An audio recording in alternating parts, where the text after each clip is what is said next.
Good evening and welcome to another episode of Apolitically Guyana. My name is KIAN Jabour and as usual, I'm your host this evening. So, I don't have my co-host here today, but partly because I think I want to keep this topic not so much, deep into Guyanese politics. I mean, I have a little bit of it to discuss, but I would like to discuss American politics. And it's going to translate to Guyanese politics, and I think I want to show some similarities. But I'd like to start by saying I was so enthralled with this last weekend and what happened in the United States of America. I think if there's anything at all that we learned, me as at least a political, a political entity, having observed what happened for that entire campaign season, I learned a lot. And there's a lot of similarities between Guyana and America, believe it or not. I even to the point, I'll say it, even to the point where I think I've picked up a few pointers and tips and, some psychological aspects when it comes to me kind of, creating my, campaign strategies, at least in my head. I think we saw a lot of insight into how people think. We saw a lot more of people's need for self-preservation right now in the world, obviously, versus the greater good, if that makes any sense. I mean, Donald Trump is a bad person, okay? I know you might agree with his policies. Donald Trump is a bad person, okay? I feel like Donald Trump is an evil person, okay? Don't get me wrong. Here's how I kind of put it across to everyone. If I was American, I would probably vote for Donald Trump because of his policies, not because of Donald Trump. The Democrats, as far as America's concerned, did not do a good job, which I agree with. But if I'm a Guyanese, as a Guyanese living in Guyana, and wants what's best for Guyana, I don't think Donald Trump was the right decision. Now, let me, we'll have a discussion about this today. I do want to say there's a number at the bottom of that screen for everybody local and maybe overseas, depending on how much money you want to spend. 231-2982 is the number to reach me on. You're more than welcome to call and we can discuss pretty much anything, but I'm going to discuss a little bit, just the political similarities and what I think is my little predictions. I had a little bit of hope that Kamala Harris would have won. Why, though, is I think something I need to explain to the people a little bit more. Kamala Harris, as much as I'm going to sit there and agree with everything everyone will say, she may not have been a better choice for America. Track record, this, that. Democrats' track record, what has happened over the last couple of years in America, I can understand. I can understand why you guys wanted the Democrats out. But let me speak to it on a Guyanese perspective. Now, I'm going to start with a very basic, simple ideology, okay? In order for America to progress and succeed, countries like Guyana have to suffer. Okay, this is age old. We saw it since colonization days. Donald Trump has promised to make things cheap in America. Some things like fuel, manufacturing, just bring down cost of living altogether.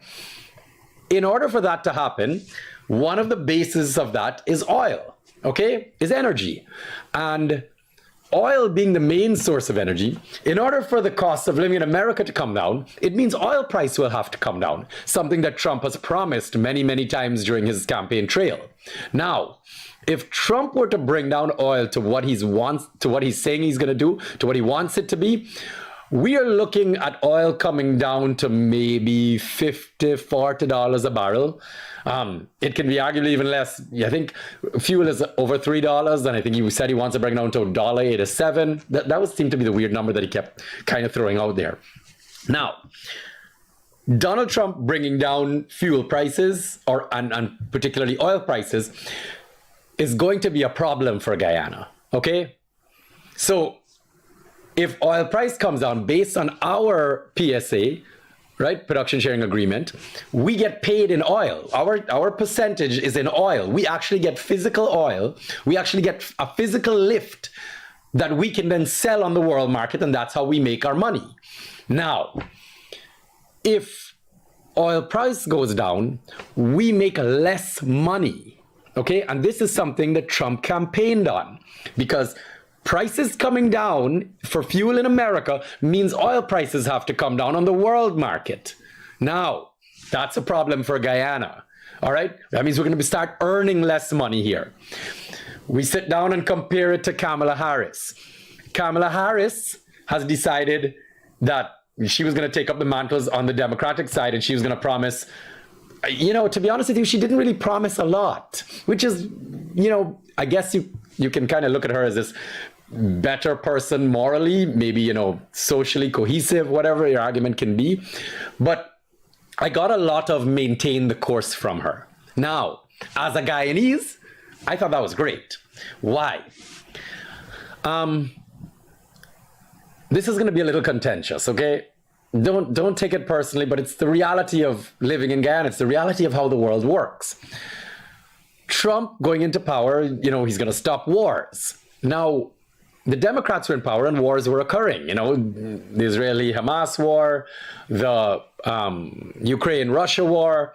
And the truth is, anybody can argue it, those were large factors as to why the oil price was as high as it was. Or I think it actually has dropped a little bit already.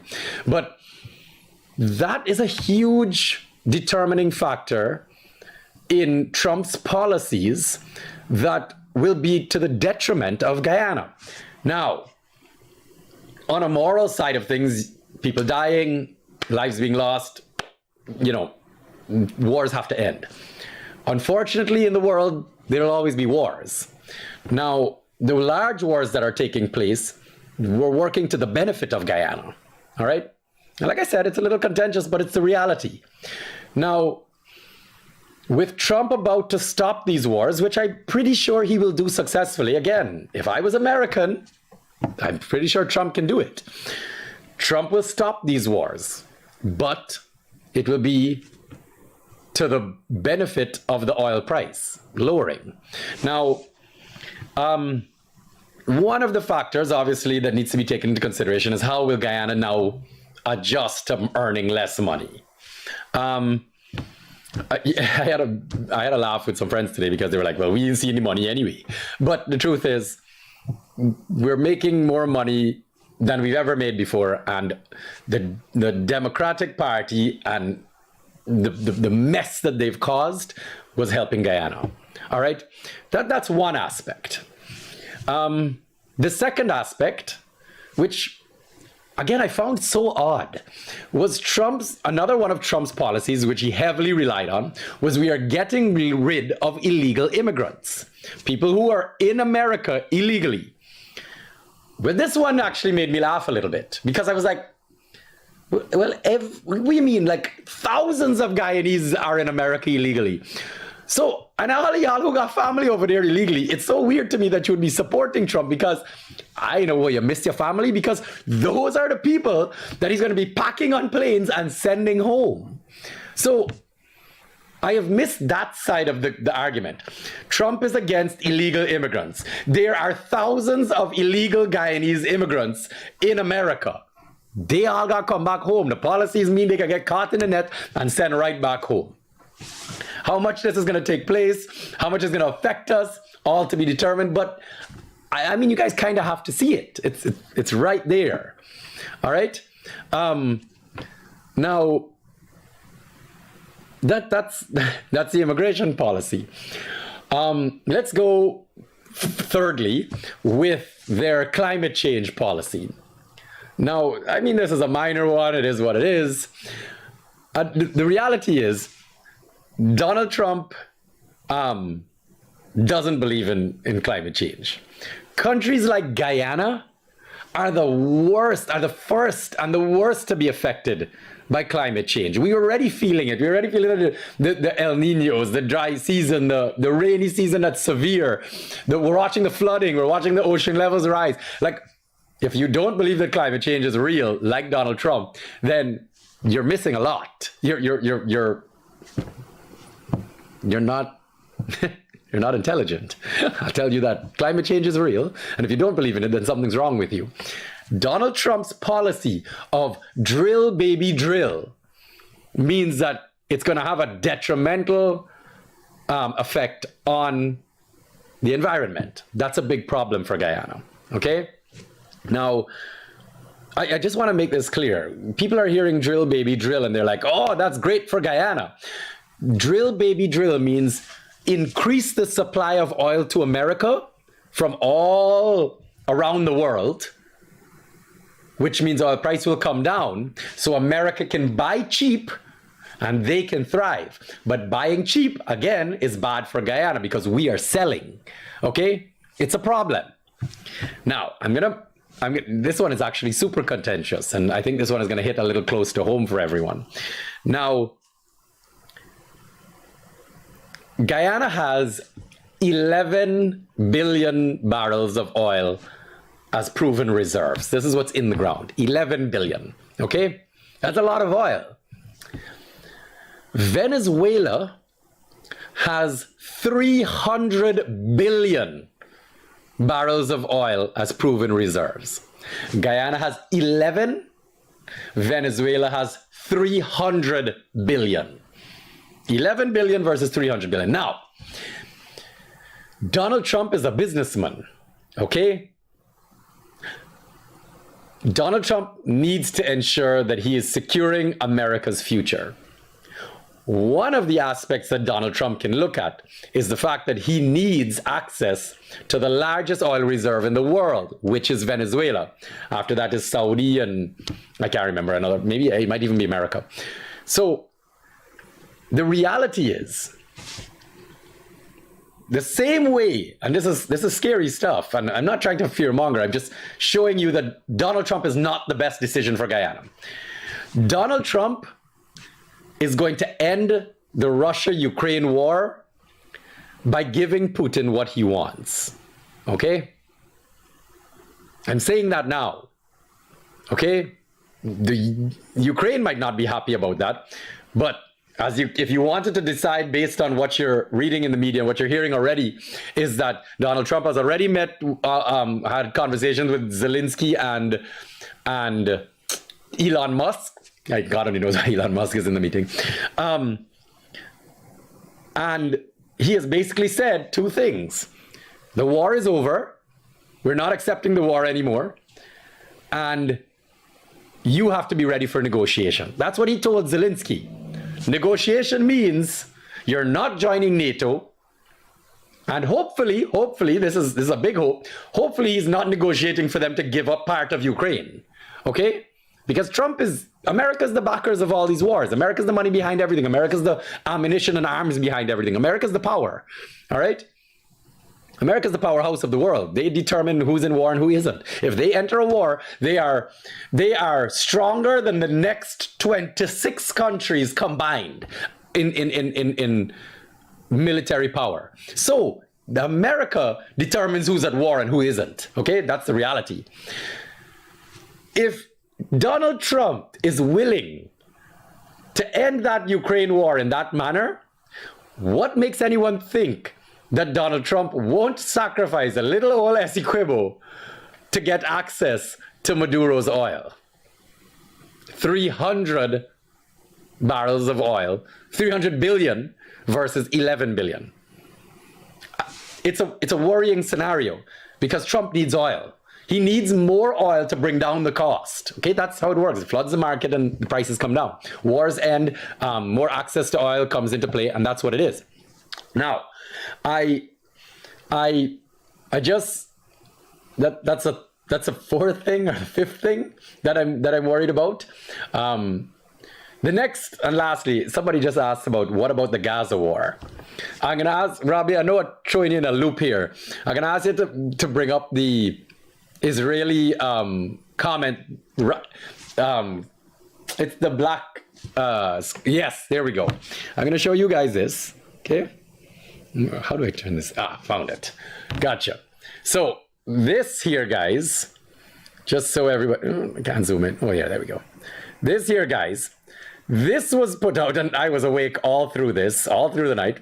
This was put out at about 3 o'clock in the morning on the night of the morning after the election. And it was announced pretty much as soon as Fox News announced that Donald Trump won.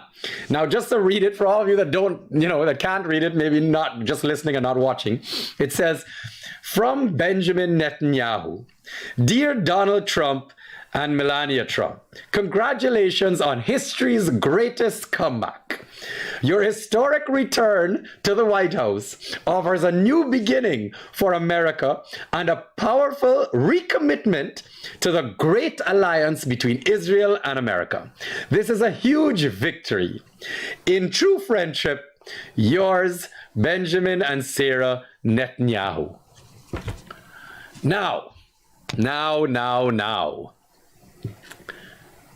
You asked about the Gaza war. America and Israel have deeper ties than probably any two countries on the planet. Okay? I can't they have their own treaties and pacts. No matter where Israel goes, America follows. No matter where America goes, Israel follows. This is the deals that they have cut. You know how much the Jewish community runs America. Okay, you've seen it over and over. Okay, they are all the financing in America. Okay, they run the banking system. All right, they are Israel is probably known for being the most advanced technological weapons manufacturer in the world. Okay, they build the weapons for America. They do the research. Okay, these guys are closer than anyone can imagine. All right, so you're asking about the Gaza war and whether or not Donald Trump is going to come and fix these problems.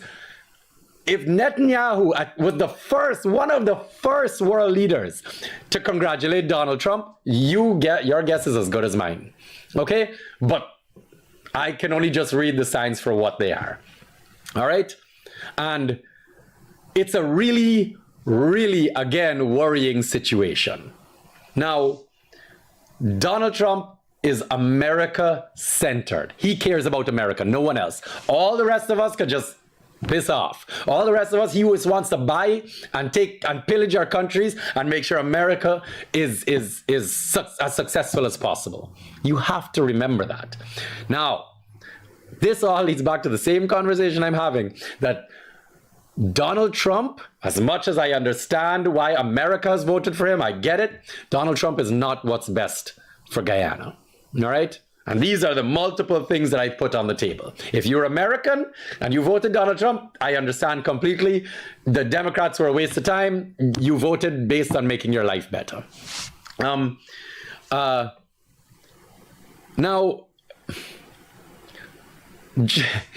have to speak about the moral side of this a little bit.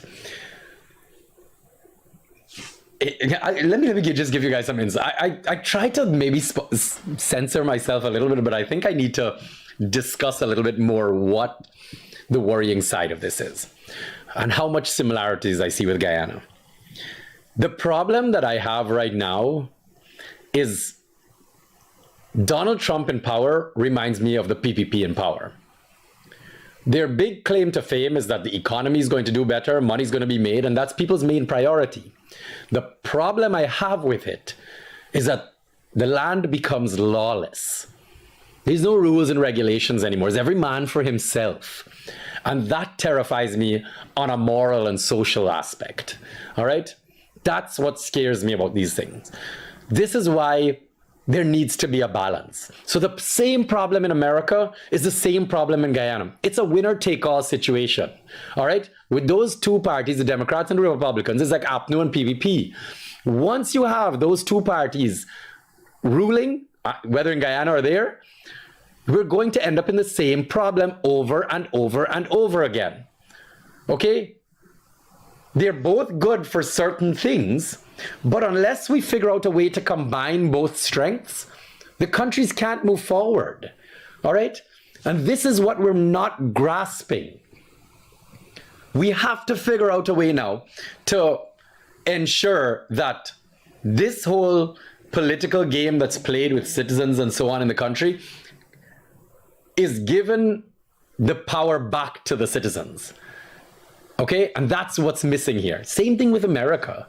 All right? Now that Trump has gone in there, nobody can do nothing. Trump can do whatever he wants. And you want to know what the joke is? Everyone has just conveniently forgotten why they voted Trump out in the beginning. Okay? This is the man that'll tell you drink bleach when you get COVID, bro. This is not a normal person. All right? The PPP are back in power in Guyana, and it's like everyone forgot how corrupt they were. All right? How much they were bullies and oppressed people, how vindictive they were. You're watching it all over again. And you're sitting there saying, yeah, but it's still better than the Democrats, or it's still better than APNU. And I'm sitting here saying, you have to find the middle ground. I agree with you. But there has to be another way other than one or the other. And I don't know how else to explain this to you guys. The minute you give somebody like Donald Trump or Bahar Jagdeo full power, this is how we end up. You have to start making this connection. You have to realize if you're doing the same thing over and over and over, you're going to end up in the same problem. We have to find the balance now. And that's the reality of what it is. All right, guys? This is just a simple understanding of why you can see such similarities in their politics versus ours. And look at look at how much their society is degrading. Women's rights, legal action taken. I mean, Donald Trump is a convicted felon. We ain't talking about allegations here, partner. We talking about somebody that went through the legal process. A judge, a jury has found this man guilty.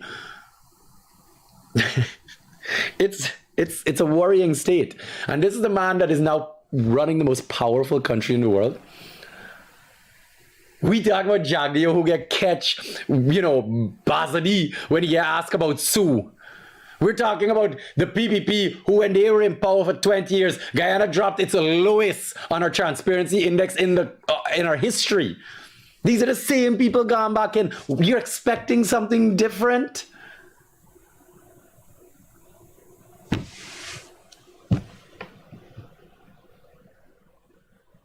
I don't know.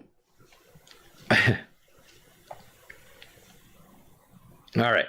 Now, like I said, the lines are open. We could take a call and just read in a few of these comments. But at some point in time, we have to understand that Guyana, we're a very small country and we're very fortunate for that. All right. Changes can be made here very easily. I'm always going to preach this because I think people need to understand it. I always sit down and people always hammer, yes, but majority of the country can still vote for PPP and PNC, and they can still vote race and blah, blah, blah. And PPP and APNU can always one or the other be in power. And the funny part is I agree with you. I'm not here to argue that. But then I try to lay out some of the numbers for people to understand. 450,000 people vote at Guyana's national election. Come 2025, November, when elections is supposed to be, in and around 450,000 people will vote at that election. Now, from 2011 to now, 15 years, almost 15 years has passed, okay? You need to look at the numbers from those 2-3 election cycles. In 2011, okay, when we had a rise of third parties, AFC, the country voted a minority government in, okay? PPP refused to work with them, all right? I can tell you this because I remember, because that's when I got on board to maybe get involved with politics. I'm not joining PPP and not joining APNU at the time, or PNC at the time. So I said, let me see how this third party thing is going to run. The country voted. They wanted a minority government. I think AFC won 11 seats. AFC, I agree with everyone. That's where ANUG was birthed from. AFC did a horrible job at the mandate that they had. They had the swing vote. and they should have definitely been open and more so ready to work with everyone. I agree with you. We realized that in ANUG, which is why ANUG came about, realizing we cannot have strife against PPP, we cannot have strife against APNU, because we have to work with all of them, okay? And that's how it has to work. Now, AFC at the time had lots of party members that had grievances against the PPP and PNC. So all they wanted to do was get after them. All they wanted to do was get revenge. Okay, that was wrong. I agree with you. Now, we have realized what was wrong there. We realized that AFC should have stayed independent, but they didn't. And that was a big mistake on their part. Now, if 2011, we had a minority government, then we move to 2015. 2015, everyone hated PPP. They're too corrupt, they're bullies, blah, blah, blah. I'm gonna take a call, okay? I'm excited about this. Could get views. Hello, good evening.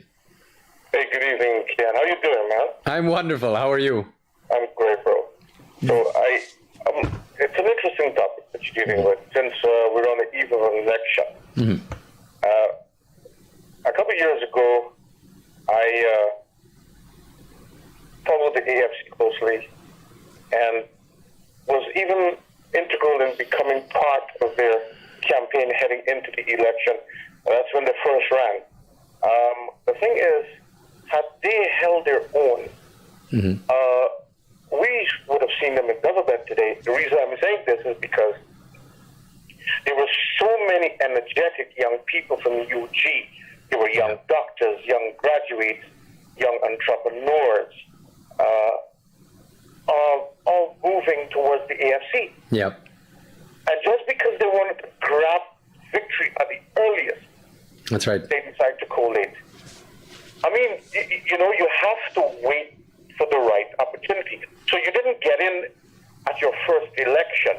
Then you wait, you build momentum, you take 4 years and build your base and, put out all that, your mandate out there to garner more support. So when you go into the following election, you've got what it takes. Yeah, agreed. Right? So I thought they did a mess of it, and we've seen the consequences of their actions. Agreed. Thanks, man. All right, buddy. Thanks for calling. Take care. Fantastic. And he's absolutely right. And that's why I was part of the formation of ANUG, okay, a New and United Guyana, because I, again, was one of those young people that got behind AFC and we said, wow, we need a change. AFC had all of us youths behind them. They had the business people. They were doing a great job. They promised us the world. And you're right. They absolutely messed it up. They fumbled it. Okay, and what we learned, I don't know if you've been paying attention, but what we learned is to not join PPP or PNC ever. And it's in ANUG's constitution. I'll take another call. Good evening. How are you? Hi, a very good evening.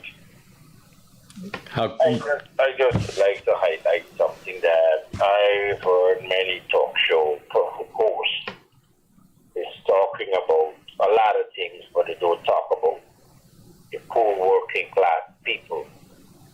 That's right. The very poor persons that is in our nation. And I just would like to raise a concern as you're a member of a party movement. What would you do for persons? And just highlight them. I don't want to highlight every one of them, but a security guard currently is working for $347 an hour. You calculate by 8 hours. Yeah. By 7 days or 6 days a week. And you check and see if $347 an hour can maintain a family. Absolutely. A man that have a wife or children, or you just have children because you don't have a wife or you got to pay rent. Yep. Or even maintain himself. Absolutely. This is the current pay right now. Yeah. And then they still have to be taxed, just so you know, 30% of that. I don't hear no talk show, nobody cleaners that cleaning the schools, etc.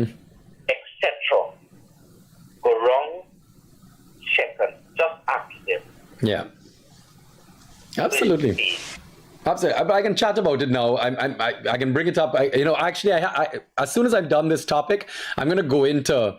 I can tell you something. If you want to win an election, you fight for the poor working class. Agreed. Do like Chetty Jagan. Do like Chetty Jagan. I'm actually completely on board with you. You're absolutely right. And that's what Donald Trump did in the election, right? He appealed to the average person. The poor working class. The working class. Yeah, absolutely.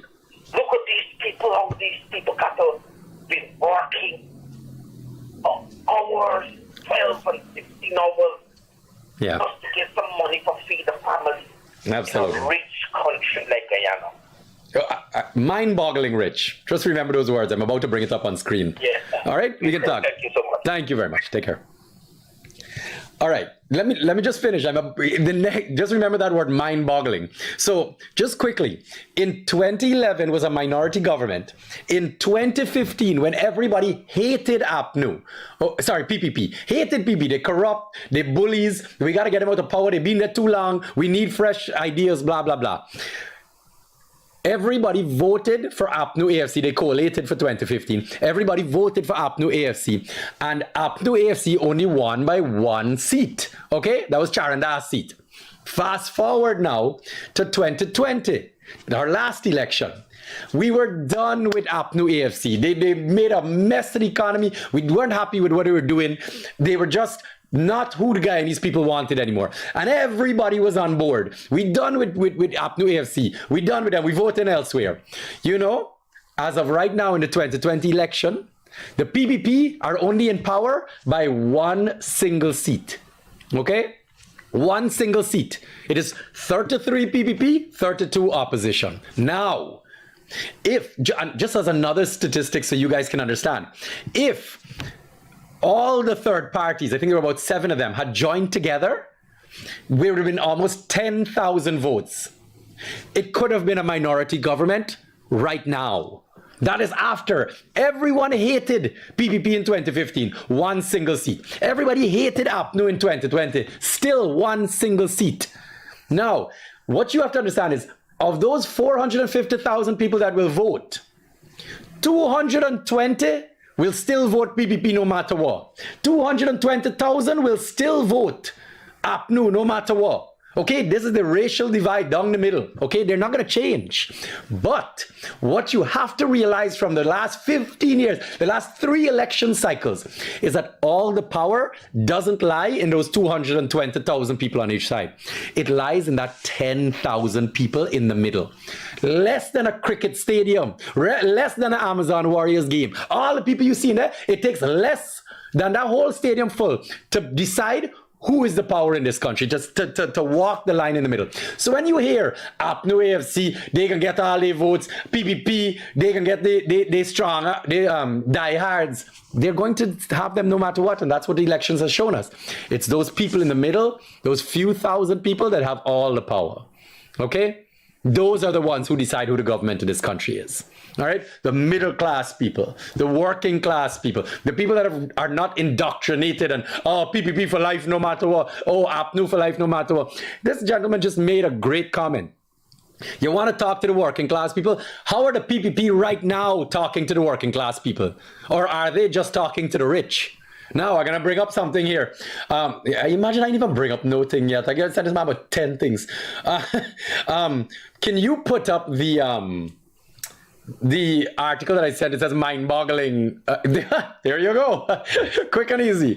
All right, let me just turn this around, Instagram people. So here you have an article by The Guardian, all right? And it says, Guyana citizens receive 370 euros each in payout from mind-boggling oil wealth. Now, let me read this out for you guys. I wrote the little comments in the bottom, okay? So in the article, this was a little clip at the top that I took out. It says, some may see it fit to spend on consumer goods that serve little use value in the medium and long term. unfortunately, people can't think past the medium term because they have to eat today. That may not necessarily be the best use of the funds, said Rambaran. This is one of the economists that they quoted. The ordinary Guyanese people would be best advised to invest their money or use it to invest in labor-saving appliances. Now, I made my comments at the bottom. I want to make a comment. If you read the headline of this article, and they did this on purpose. They did this on purpose. Guyana citizens receive 370 euros each in payout from mind-boggling oil wealth. Now, that is literally them making fun of this situation, okay? Can you guys, and then I commented, can you guys imagine the rest of the world reading this? It says mind-boggling oil wealth. We've received a whole 370 euros. That's madness. And now you're going to give this to a country of poor people and expect them to be able to invest it. That's cruel. I want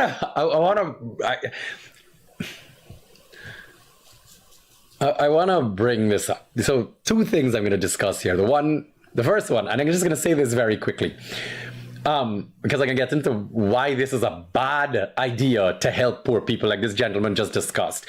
When I say, he didn't say that, but I'm going to say, he asked me what my ideas are, how to address it. That's a bad idea. Now, the first thing I'm going to say is, I saw the PPP sympathizers stating that, oh, it's such a great thing that Barry Jagdeo is allowing the diaspora to come in, to fly into Guyana and collect their 500 US, the 100,000 Guyana dollars. Now, let's start with the basics, okay? I think the argument was, oh, those people that are coming in with their to collect the 100,000, they're going to come in and spend $2,000 more in our economy and things will be great. Okay, let's start with the basics.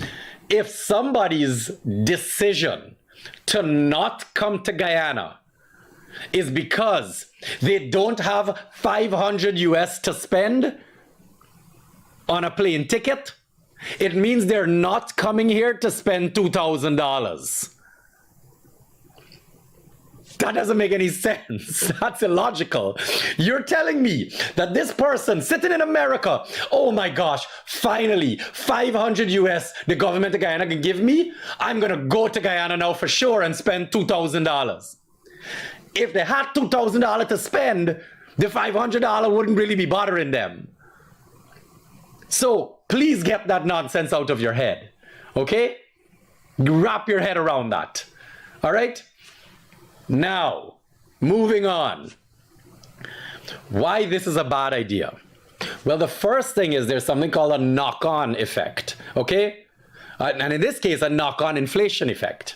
Now, anybody that's in Guyana right now has already been seeing, and I'm going to do more of this on Friday, I promise, next week Friday, has been seeing the prices skyrocket in this country for every single consumable, every single food, every single vegetable, eggs, meat, fish, oil, cooking oil, you name it. Whether it's produced here or not, it has gone through the roof in cost. Okay, this country has become one of the most expensive countries in the world to live in. Okay, that $100,000 that they're giving to people, that they're giving to all of us, we can take the $100,000 and we need to buy, the vast majority of the country needs to buy food with it, okay? Because they are struggling to survive right now. You hear the salary that man just said on the phone? 380 Guyana dollars an hour before tax. Nobody ain't living on that part now. Nobody ain't living on a minimum wage of 60,000, 80,000. I saw the government just come out and say 100,000 will be the least amount of that public servants will be paid. We mean $100,000, bro. Who could live on 100,000? You talking like you're doing something great for people.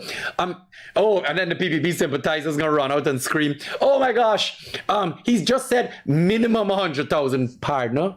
You know how many of these public servants and workers around this country are paid $100,000 a month right now? Majority And if you don't know that, then something really is wrong with you, okay? And you're really out of touch with what's going on, because the private sector minimum wage is much, much lower than the public sector minimum wage. I think it's like, what, 6,000, call it 70,000. Public service sector, call it 100,000 now, okay? This is what you're missing, all right? Now, what would I have done different? Well, right off the bat, let me tell you, I am one of those people that will fight tooth and nail. You got $65 billion to give away, $100,000 each. You have picked $65 billion to give away. Guess what, partner? It's better you go and drop PAYE and use that money to subsidize it. Okay? The Guyanese people, the working class people would appreciate that more. Nobody taking $30,000. Sorry, 30% out of their salary. That's craziness. All right? Drop PAYE, that will help people more, poor people more in the long run. Okay? Start right off the bat. Next thing you can do is you can drop corporate taxes for businesses, which are in and around, what, 30 to 40%? Drop that to 10% for corporate taxes for all medium and small scale businesses in the country. And that will give us more spending power to pay our employees more. Okay, and then you can raise the minimum wage of the private sector. Okay? I can talk about public sector right now. Public sector, you're talking about your teachers, your doctors, your nurses, your policemen, your garbage collectors, your school cleaners, all that this guy just said. Okay? Your ministry workers. These people need to be paid a minimum survivable wage. And the truth is, at the math that I've done, you're looking in and around $250,000 a month. I'm sorry. It is near impossible to live a comfortable life in this country for less than $250,000 a month. Okay? That needs to be the minimum wage. Okay? Taxes, VAT can be lowered right now. You are making money on oil.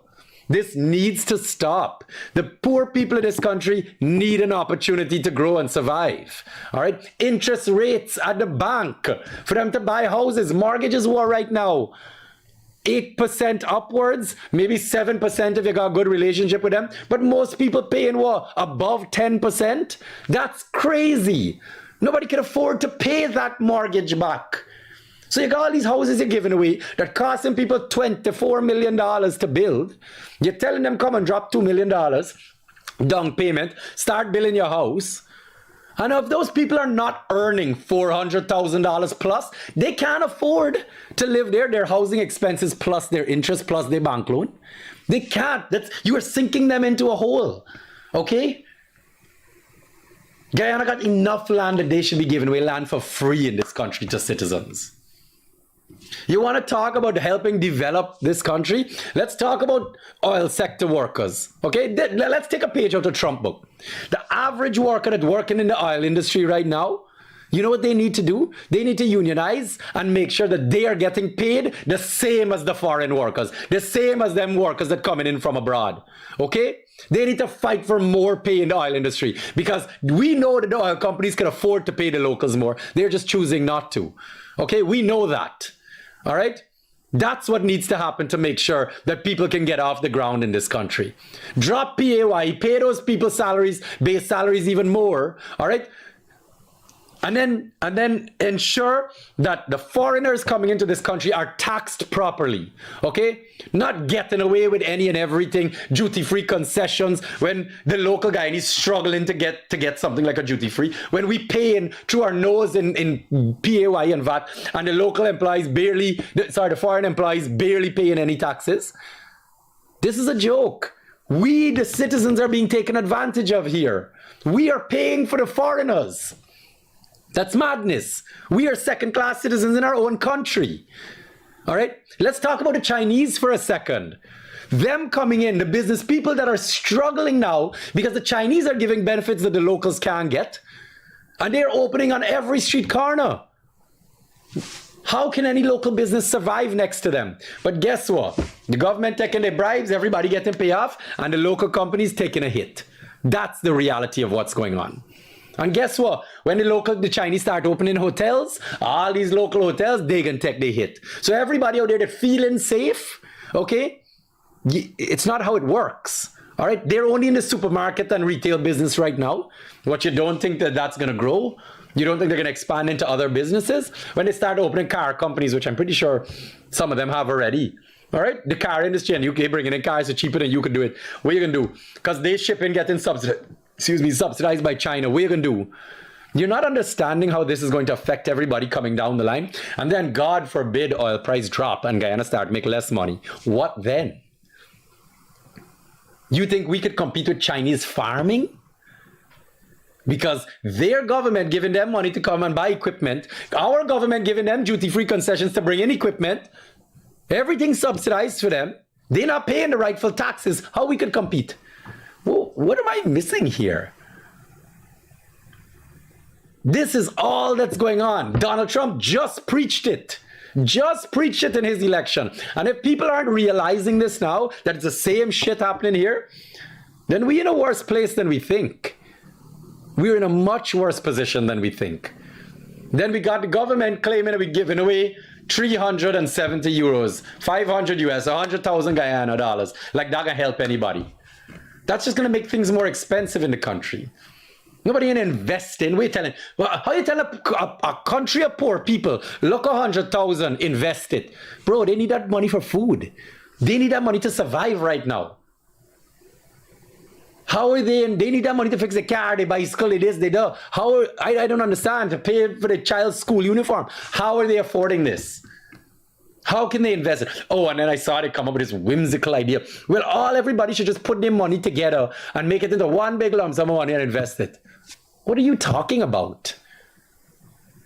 Everybody taking the 100,000 and giving it to who? You asking for a pyramid scheme to start? Because I can tell you right now, they got some people sitting down watching this going, yeah, boy, I should go around telling everybody to give me their $100,000 and then I could just collect everybody 100,000 and beat out. I could tell everybody invest in this, magical idea I got because the government done leading them astray and telling them to do it. So people can do it and they can give me half of their money and I can do nonsense with it. And the investment's failed. Stop telling people to do nonsense. And it's it's reaching the stage that people have to start wrapping their head around it. The wealthy are going to survive. This whole government scenario is based on the wealthy surviving. The poor people of this country are not. Okay, especially with things getting more expensive. You can ask any businessman, even the successful ones out there, how they're watching their profit margin get chipped into because how expensive things are getting in Guyana. All of these contractors, everybody, there's another conversation I love. Oh, look how much the government can get more support because look how much contractors get in contracts building road and house. Go to any one of those contractors right now, other than the ones that are in the PPP. Just the average man who gets in a 1 road, 2 road, getting a couple billions to build. Let me tell you right now, they are so far in debt because building 1 or 2 roads can't make money. There's no profit to be made because you still need to invest in equipment. You still need to buy material. You still need to pay staff. You still need to start up a business. It doesn't work like that. All right. Give me a second here. We're gonna go. Good evening. Thank you for calling in. How can I help? Yes. Good night, Mr. Kian. Good night, Kian, but good night. Okay. So, my topic I'd like to speak about is the violence going on in school.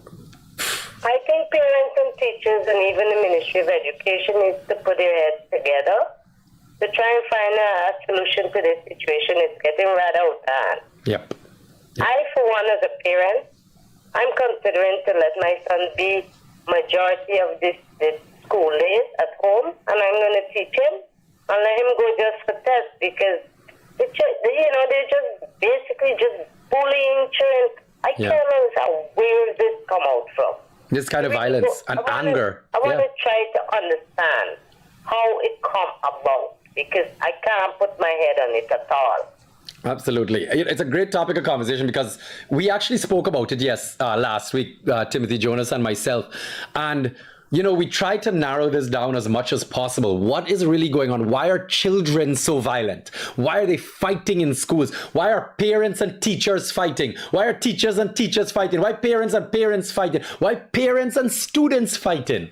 And it really has gotten to a point where our whole society has degraded. And it comes and it stems, just to regurgitate what was said last week, it stems from, a lot of lack of education in homes and issues starting with parents in previous generations not knowing better. So for example, something as simple as corporal punishment. Now, parents look at this on different views, but if you teach a child that when they do something wrong, that they're going to get hit, when they go out into the public and they see somebody do something wrong, their natural instinct is going to be to hit them. Now, they just had a video come out with a teacher just recently of a teacher yielding a wild cane to some little 6-7-year-old children crying, the whole class crying. And this teacher saying, I can beat you if you don't do better. Now, you don't think those children, at least a percentage of those children will grow up and be violent? So when we're sitting here and we're watching this happen in our society, we're watching parents beat their children. We're watching parents fighting we're watching the road rage. Imagine a child sitting in a minibus going home, and all of a sudden a car cut off a minibus, and the minibus driver jump out the bus and start shying cutlass chops at the man, and a little child seeing this. Imagine what's going to happen to that child, his psyche.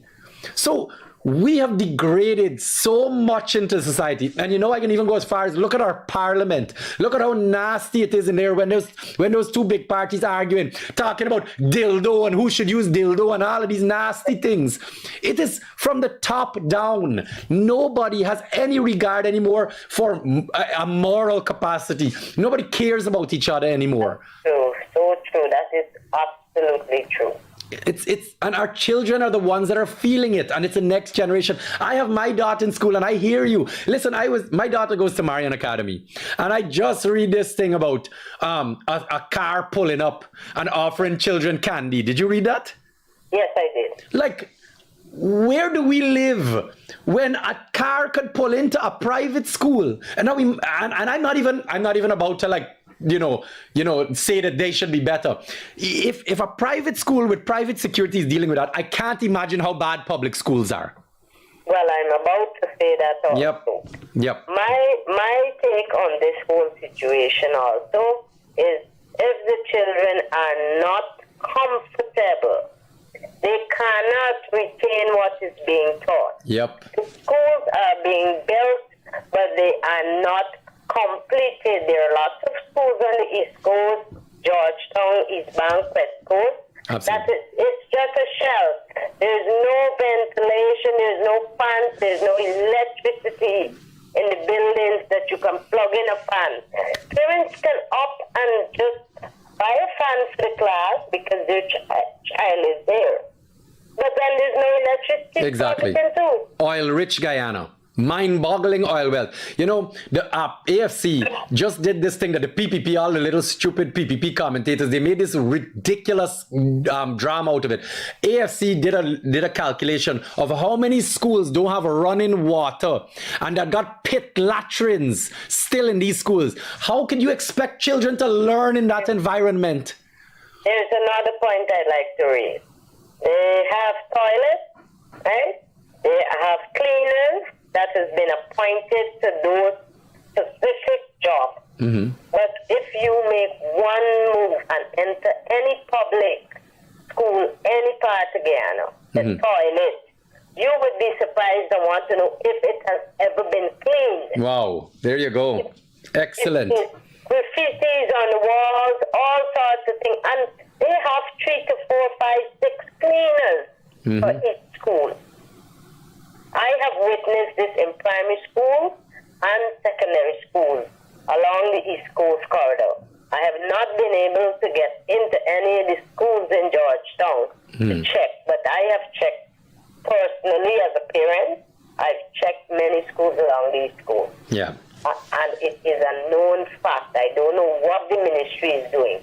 You see, people's going to say, Burnham and thing, yeah? But in Burnham's time, if he hires you to weed the grass and you weed it and he's not satisfied with it, you be fired. There you go. He appoints a minister to take care of the road building, and the minister, the roads are not built properly. He doesn't go and fire the workers, he fired the minister. Exactly. That is the person In charge. appointed. That's right. That's right. You're exactly right.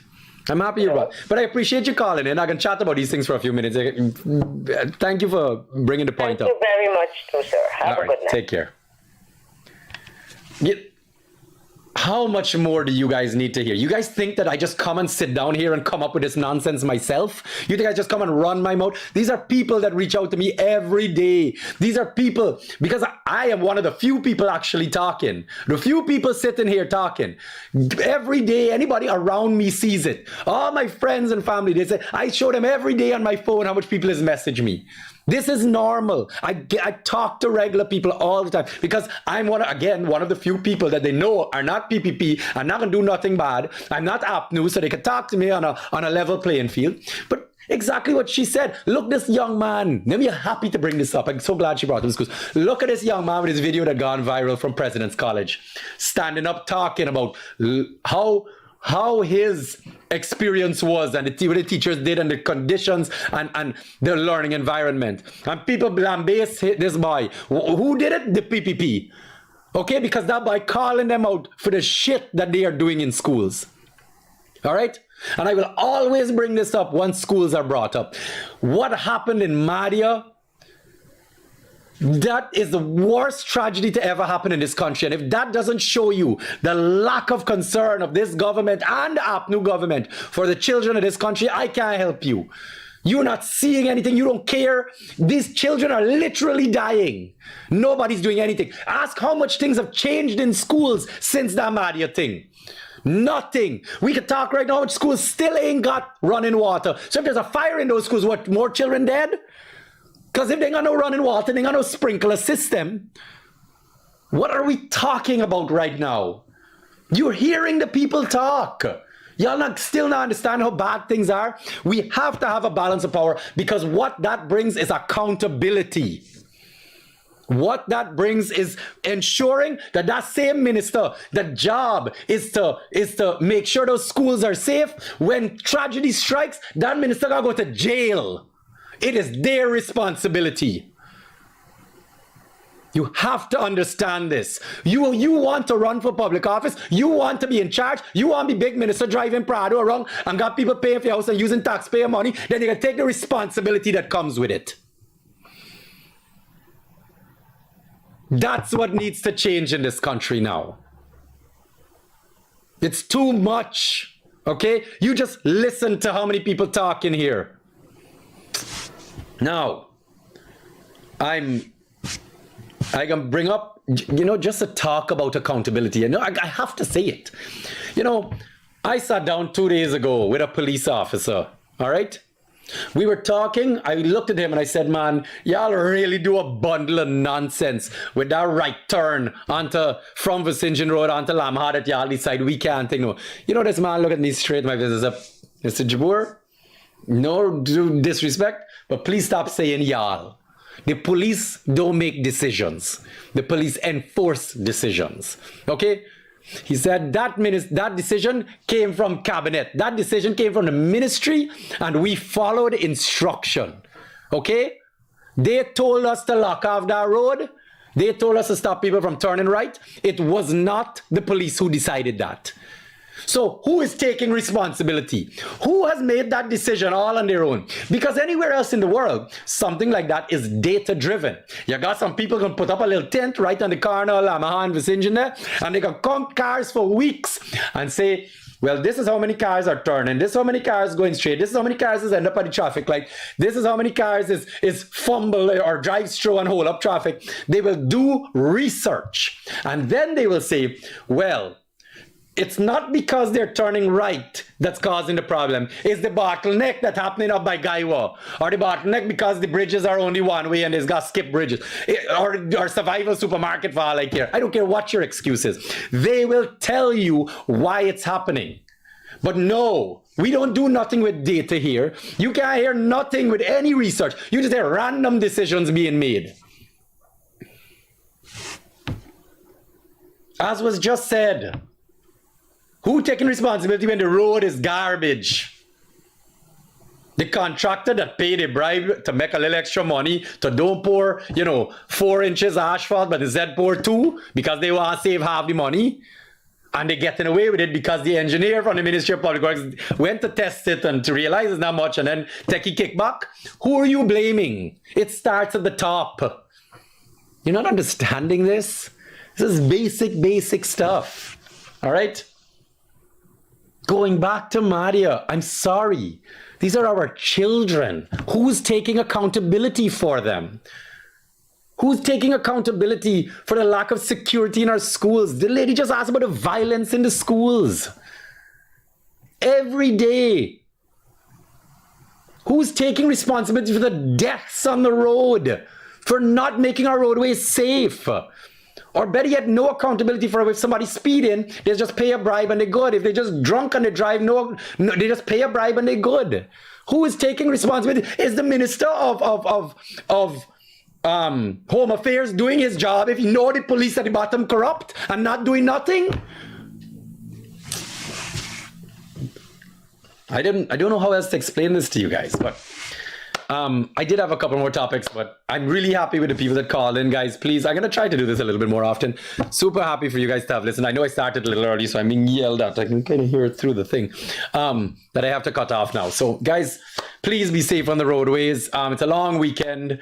I have a Duke Ross concert to go to. He's a local artist, everybody. Duke Ross, please go and YouTube him and check out his and follow him because he really is a phenomenal artist. And I know he has a thing coming up this weekend, which I'm really excited to attend. And then there's also races up at the South Dakota track is this weekend as well.